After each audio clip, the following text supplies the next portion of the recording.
Hey, church family, Pastor Aaron here. I wanted to help toward the end of our missions month give a quick devotional thought on how our worship is related to our mission.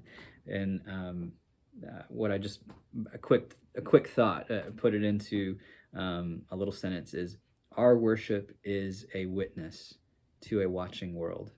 So what we do with our lives is telling something to somebody else, that something about what we value, who we love, what we think about them, and what we think about what we do, what we're doing, and why.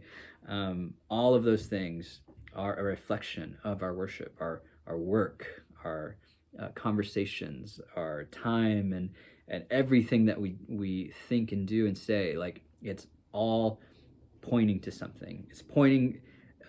It's an answer to the question, who or what deserves all of my attention, affection, and devotion.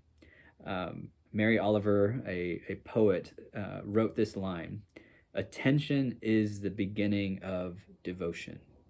So maybe ask yourself this week, what receives your attention throughout the week? Where do you focus your attention? And when your kids or your friends or your family members, when they look at you and they see what you're giving your attention to, would they be able to say, one day, yeah, this person, they give their attention to Jesus. They give, when they're at work, Jesus is why they're working. When they're talking to a stranger, there's a sense of love and grace and kindness that's extended to strangers, extended to people that they have just met. They do it because Jesus showed them mercy and kindness, and they want to extend that to others. When they interact with their family members, they extend this grace or this mercy or this forgiveness or whatever it is, because of Jesus, what Jesus has done in their lives. So our witness is, or our worship is a witness to a watching world.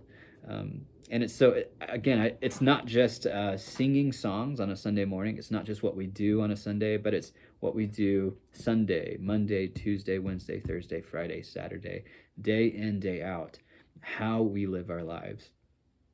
Paul said to the church in Romans 12, chapter 12, verse 1, "Therefore I urge you, brothers and sisters, in view of God's mercy, to offer your bodies as a living sacrifice, holy and pleasing to God.